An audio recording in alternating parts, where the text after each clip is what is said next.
ಇವತ್ತಿನ ದಿವಸ ಗೋಕಾಕ್ ತಾಲೂಕಾದ್ಯಂತ ನಮ್ಮದ 40ರಿಂದ 50% ಗೊಂಜಾಳ ಬೆಳತಕ್ಕಂತ ರೈತರದು ಈ ಮಧ್ಯವರ್ತಿಗಳು ಈ ಏಜೆಂಟ್ ಏನದಾರಪ್ಪ ಅಂತಂದ್ರ 16ರಿಂದ 17 ರೂಪಾಯಿದಾಗ ನಮಗ ಗೊಂಜಾಳ ಖರೀದಿ ಮಾಡ್ಕೊಳತಾರು. ಅದರಿಂದ ನಮಗ್ ಬಹಳ ತೊಂದರೆ ಆಗತೈತಿ. ಅದ್ರ ಸಲುವಾಗಿ ನಾವು ತಹಶೀಲ್ದಾರ್ ಅವರಿಗೆ ಮುಖಾಂತರ ನಾವು ಜಿಲ್ಲಾಧಿಕಾರಿಗಳಿಗೆ ವಿನಂತಿ ಏನ್ ಮಾಡ್ಕೋತಪ್ಪ ಅಂತಂದ್ರ ಅತಿ ಬೇಗನೆ ಗೊಂಜಾಳ ಖರೀದಿ ಕೇಂದ್ರವನ್ನ ಪ್ರಾರಂಭ ಮಾಡಿಕೆಸಿಂದ ಈ ರೈತರಿಗೆ ಅನುಕೂಲ ಮಾಡಿಕೊಡ್ರಿ. ಸರ್ಕಾರ, ಕೇಂದ್ರ ಸರ್ಕಾರ ಆಗಿರ್ಬೋದು, ರಾಜ್ಯ ಸರ್ಕಾರ ಆಗಿರ್ಬೋದು, MSP ದರ ಅಂತೇಳಿ 2400 ರೂಪಾಯಿ ಘೋಷಣೆ ಮಾಡೈತಿ. ಆದ್ರೂ ಸಹಿತ ಇವತ್ತ ವರದಿ ಯಾವ ರೀತಿ ಕೊಟ್ಟಾರಪ್ಪ ಅಂತಂದ್ರ ನಮ್ಮಲ್ಲಿ ಉದ್ದಿನ ಕಾಳ, ಹೆಸರು ಕಾಳ ಐತೆ ಅಂತ ಹೇಳಿ ಕೊಟ್ಟಿಕೆಸಿಂದ ಈ ಎಲ್ಲಾ ತಾಲೂಕಾ ಮಟ್ಟದ ಕೃಷಿ ಇಲಾಖೆ ಅಧಿಕಾರಿ ಆಗಿರ್ಬೋದು, ಈ ತೋಟಗಾರಿಕೆ ಇಲಾಖೆ ಅಧಿಕಾರಿ ಆಗಿರ್ಬೋದು, APMC ಆಗಿರ್ಬೋದು, ಈ ತಹಶೀಲ್ದಾರ್ ಕಾರ್ಯಾಲಯದವ್ರು ಆಗಿರ್ಬೋದು, ತಹಶೀಲ್ದಾರ್ ಆಗಿರ್ಬೋದು, ಎಲ್ಲರೂ ವರದಿಯನ್ನ ತಪ್ಪ ಕೊಡತಾರ.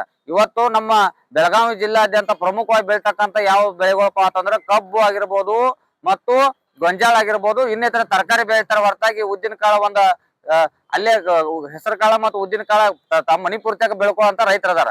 ಆದ್ರ ಅದು ಹೆಸರು ಕಾಳ ಅಧ್ಯಕ್ಷರು ಹೇಳಿದಾಗ ಹೆಸರು ಕಾಳು ಸರಿಯಾಕ ಹೊಲದಾಗ ನಾಶ ಆಗಿ ಹೋಗೈತಿ ಮಳಿ ಬಿದ್ದ. ಅದ್ರ ಸಲುವಾಗಿ ಕೂಡಲೇ ಏನಾರ ನಮಗ ಗೊಂಜಾಳ ಖರೀದಿ ಕೇಂದ್ರ ಪ್ರಾರಂಭ ಮಾಡಿಕೆಸಿಂದ ನಮಗ ಏನಾರ ರೈತರಿಗೆ ಅನುಕೂಲ ಮಾಡಿಕೊಡ್ಲಿಲ್ಲಪ್ಪ ಅಂತಂದ್ರ ಈ ತಹಶೀಲ್ದಾರ್ ಕಚೇರಿ ಮುಂದೆ ನಾವು ಅಹೋರಾತ್ರಿ ಧರಣಿಯನ್ನ ಮಾಡ್ತೇವೆ ಅಂತ ಹೇಳಿ ನಾವೆಲ್ಲಾ ಮುಖಂಡರ ಪರವಾಗಿ, ರಾಜ್ಯ ರೈತ ಸಂಘದ ಪರವಾಗಿ ಎಚ್ಚರಿಕೆ. ಇವತ್ತ ಕರ್ನಾಟಕ ರಾಜ್ಯ ರೈತ ಸಂಘ ಹಾಗೂ ಹಸಿರು ಸೇನೆಯ ಇಲ್ಲಿ ತಾಲೂಕಾ ಒಂದು ರೈತ ಸಂಘದ ಮುಖಂಡರ ಬಂದ ನಾವಿಲ್ಲಿ ತಹಶೀಲ್ದಾರ್ ಅವ್ರಿಗೆ ಏನ್ ಮನವಿ ಮಾಡಿದೀವಿ ಅಂತಂದ್ರ, ಇವತ್ತ ಗೊಂಜಾಳ ರಾಶಿ ಪ್ರಾರಂಭ ಆಗಿ, ಮೆಕ್ಕೆಜೋಳದ ರಾಶಿ ಪ್ರಾರಂಭ ಆಗಿ ಸುಮಾರು ದೀಡ್ ತಿಂಗಳಿಂದ ಆಯ್ತು. ಇಲ್ಲಿ ಉದ್ದ ಬೆಳವಣಿಗೆ ಬೆಳೆಯುವಂತ ಪ್ರದೇಶ ಕಡಿಮೆ, ಹೆಸರು ಬೆಳೆಯುವಂತ ಪ್ರದೇಶ ಕಡಿಮೆ, ಸೋಯಾಬೀನ್ ಬೆಳೆಯುವಂತ ಪ್ರದೇಶ ಕಡಿಮೆ. ಅವೆಲ್ಲ ಈಗಾಗಲೇ ರಾಶಿಯಾಗಿ ಸುಮಾರು ಜುಲೈ ಒಳಗ, ಆಗಸ್ಟ್ ಒಳಗ ಅವೆಲ್ಲ ಕ್ಲಿಯರ್ ಆಗಿ ಅವು ಹೋಗ್ಯಾವ, ಅವೆಲ್ಲ ರಾಶಿಯಾಗಿ. ಆದ್ರ ಈಗ ಆ ಖರೀದಿ ಕೇಂದ್ರಗಳನ್ನ ಪ್ರಾರಂಭ ಮಾಡ್ಯಾರ. ಆದ್ರೆ ಈಗ ಸದ್ಯ ಅವಶ್ಯ ಇರುವುದು ರೈತರಿಗೆ ಗೊಂಜಾಳ ಖರೀದಿ ಕೇಂದ್ರ. ಅದಕ್ಕ ತಹಶೀಲ್ದಾರ್ ಅವ್ರ ಮುಖಾಂತರ ಜಿಲ್ಲಾಧಿಕಾರಿ ಅವ್ರಿಗೂ ಕೇಳ್ಕೊತೀವಿ, ತಹಶೀಲ್ದಾರ್ ಅವ್ರಿಗೂ ನಾವು ಕೇಳ್ಕೊಂಡಿವಿ.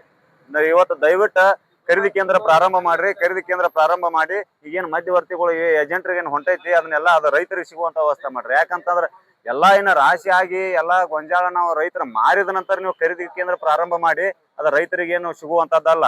ಅದು ಮತ್ತು ಯಾರಿಗೆ ಹೋಗಿ ಮುಟ್ಟೋದು, ಏಜೆಂಟ್ಗನ ಮುಟ್ಟೋದು.